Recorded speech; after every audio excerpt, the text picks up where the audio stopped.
Hi, my name is Heather Schmidt, and I'm a clinical social worker at the UCI Counseling Center. Today I'm here to talk about mental health, navigating the college experience, and how the UCI Counseling Center may be able to support you on your journey. The transition to college comes with it a lot of change and some stressors.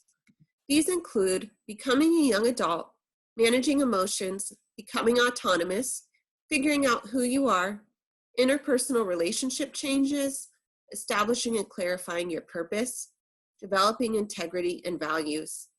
These are all a normal part of the transition to college. They can be sources of stress and merit seeking mental health support. How each individual moves through these tasks is influenced by individual factors such as personality, history of experiences, our culture, and our worldview. So what are some of the common reasons that students seek support at the UCI Counseling Center? Here are the top 10.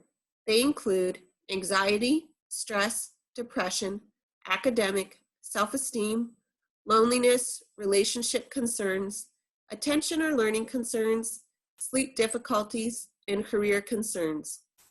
The items coming up as highlighted as red show overlap with national reports of concerns of college students and why they seek mental health support on their campus. If you are experiencing any of these concerns, you are not alone. The Counseling Center is here to help. Later in this presentation, we'll give an overview of our services and how we can support you. You may be asking yourself, how will I know if I'm experiencing a problem or if a friend of mine needs support? Well, these are some signs or signals that you or a friend may need help.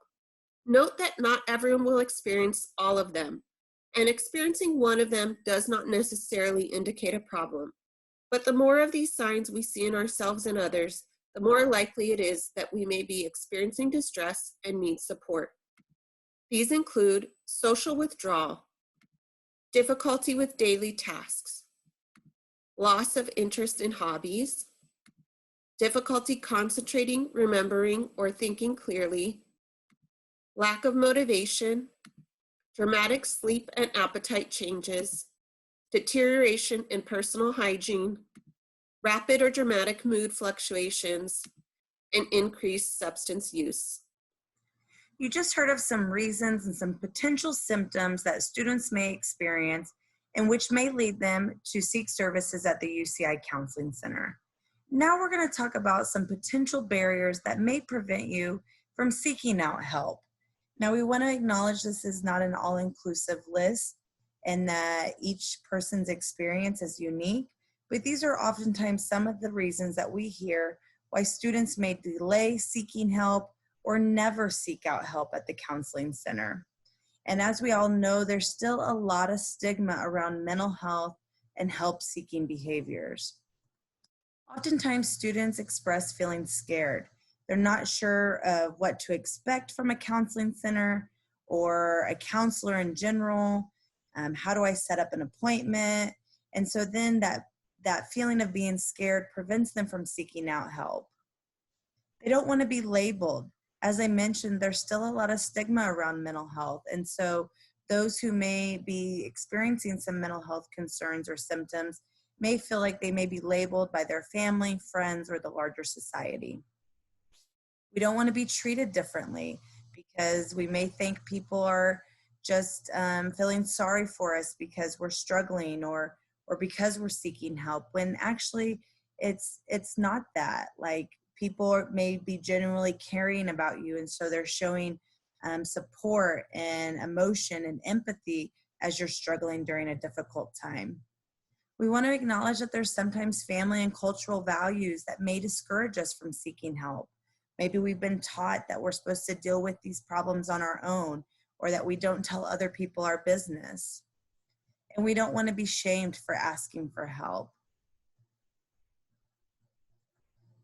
And as a result to some of these barriers, oftentimes 2/3 of students won't get the help that they need. So again, we want to acknowledge that there's sometimes a lot of uncertainty, ambiguity. There may be things that we've been taught by our families or the larger society around seeking help. But we want to encourage you, if that you're ever experiencing some of those symptoms that were previously talked about, that you know that the UCI Counseling Center is here. And a lot of times students feel a little more comfortable knowing that they don't have to commit to therapy by coming in for an initial assessment or for an urgent care appointment. Sometimes just getting a little more information or familiarity with the counseling center can help break down some of these barriers. Next, we're going to talk about some myths and facts around mental health and help seeking. So we're going to present some statements, and I want you on the other side virtually to guess whether this is true or false. So first off, counseling is only for people with serious emotional problems. Is that true or false? And if you guess false, that is correct. Counseling is for everyone, even counselors. Even we seek out help sometimes because we're human and we all deserve and have the right to be able to be supported, empathized with, and provided with resources and education. If I go to counseling, then my parents, professors, or friends will hear about it.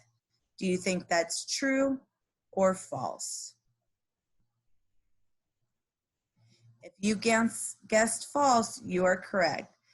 Counseling at the UCI Counseling Center is confidential. So we're not going to tell your parents, your family, or your friends unless we have certain permissions in place, as well as there are certain limits to safety where we might have to breach your confidentiality. So if you're in danger of harming yourself or others, if your records are subpoenaed by the court system, if you report any abuse of a child or elderly adult, or if you're proven to be gravely disabled, we may have to contact the appropriate people to help get you connected to help and resources. Outside of that, we're not going to communicate with anybody unless you give us special permission to do so. Once I go to counseling, I have to go forever. Is that true or false? If you guessed false, that is correct. Actually, great things can happen in just a few sessions. Oftentimes, the students at UCI only see us for 2 to 3 sessions and see a resolution of some of their problems or learn coping skills that allow them to better be able to manage their symptoms. So again, just because you go to counseling doesn't mean you're signing up for counseling forever. And lastly, my counselor will tell me how to fix my problems. Is that true or false? And if you guessed false, that is correct. Counseling is a collaborative effort between the client and the clinician. Oftentimes, our role is to be supportive and provide resources, education to help you figure out and decide what's going to be best for you. And so it really is collaborative in an effort. So you may be asking yourself, how do I access mental health services at UCI? In just a few moments, we'll be showing you a short video clip that goes over how to contact us here at the UCI Counseling Center, what to expect from a first counseling session, as well as going over information about short-term mental health services. But before we get started, we do want to let you know a little more information about how we're currently operating. Right now, the Counseling Center is offering hybrid-based services. What does that mean?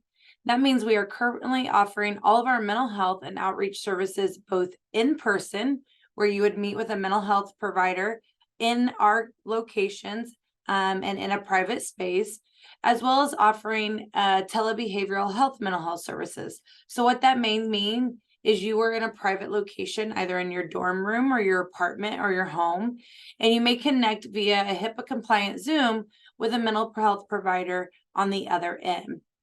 When you call to seek out our services, our front desk staff will let you know about our variety of services, whether they're in person or via Zoom, and help schedule what is best for you. Here's a video, and we hope you enjoy it to learn a little more about how to seek out services at the Counseling Center.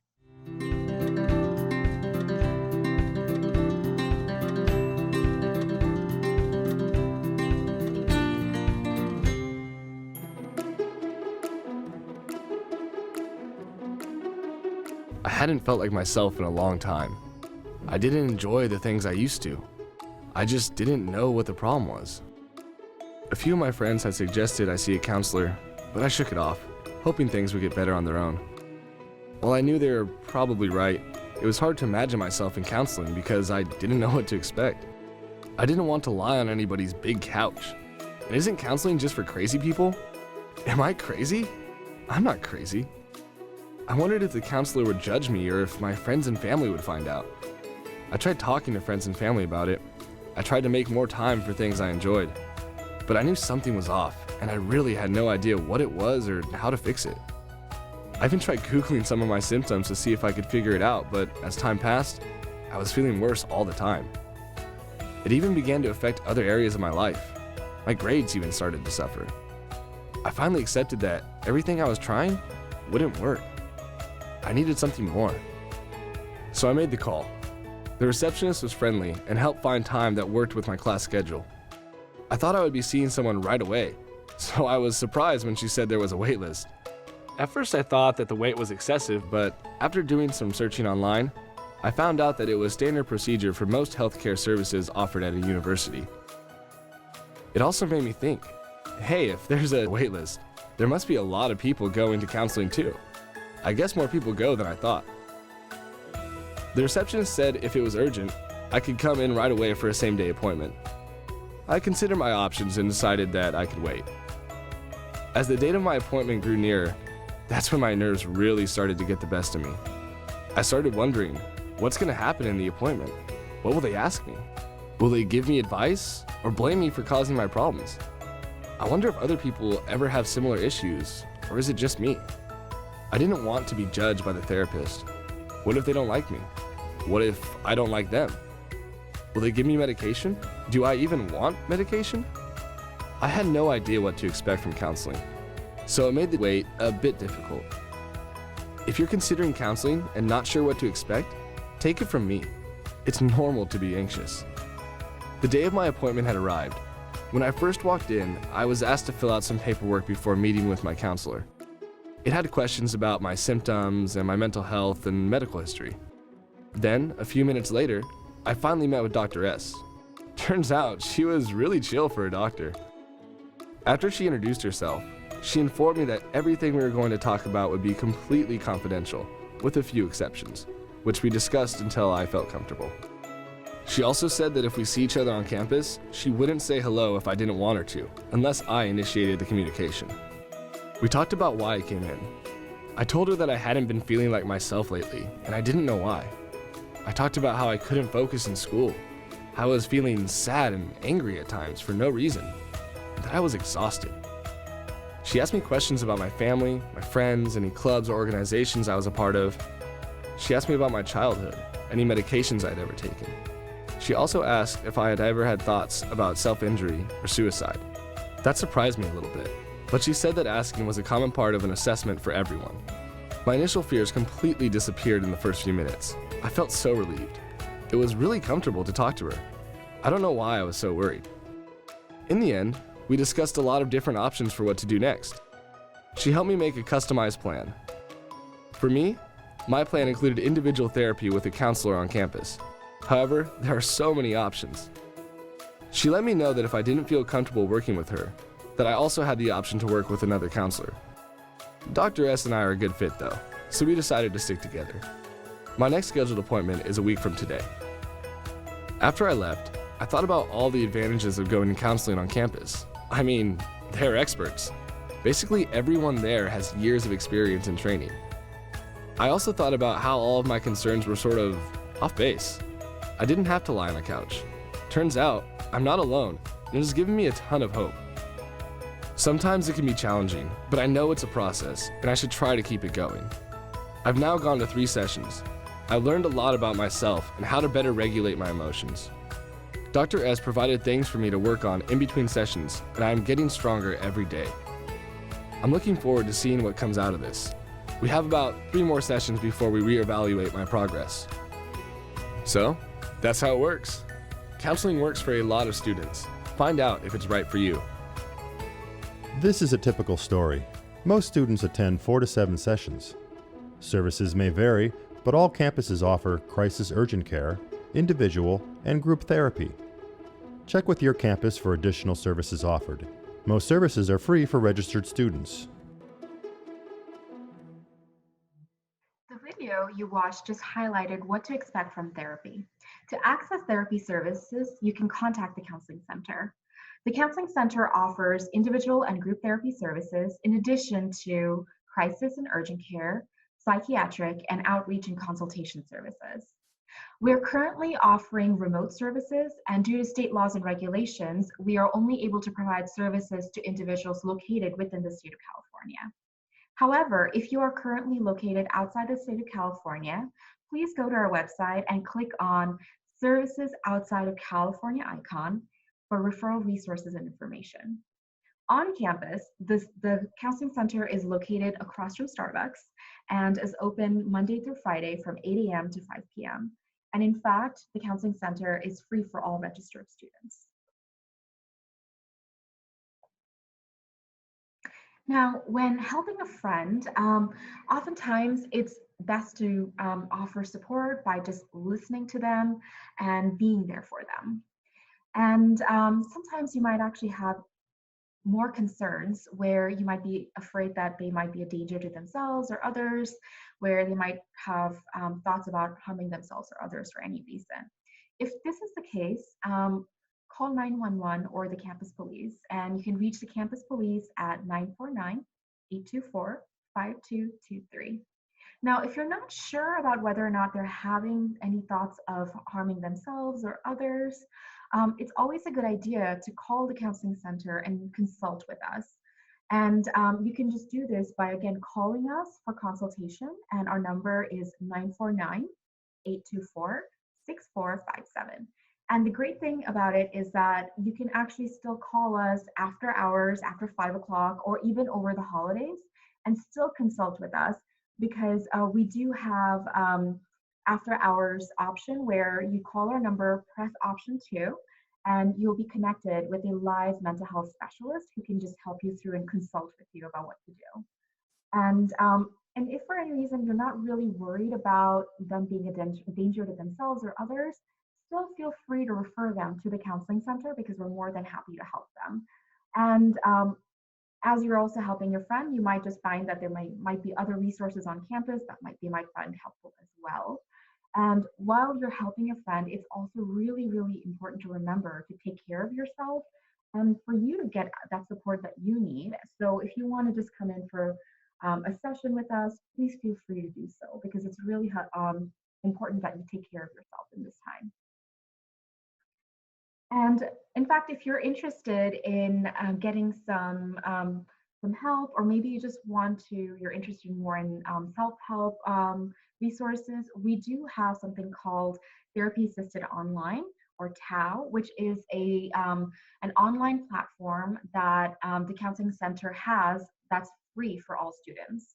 And this online platform provides tools and informations to help college students learn about the struggles, the transitions, and any sort of potential difficulties that are common among college students.